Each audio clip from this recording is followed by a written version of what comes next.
ተቀምጠህም ቢሆን አላህን አስታውስ።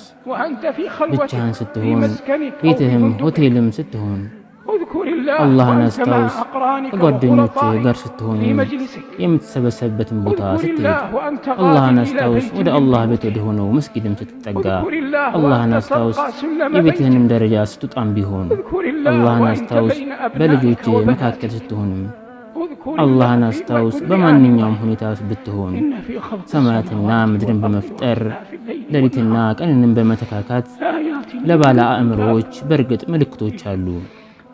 እነዚያ አላህን የሚያስታውሱ ቆመው ተቀምጠውም በጎኖቻቸውም ተጋድመው በሰማያትና በምድር አፈጣጠርም የሚያስተነትኑት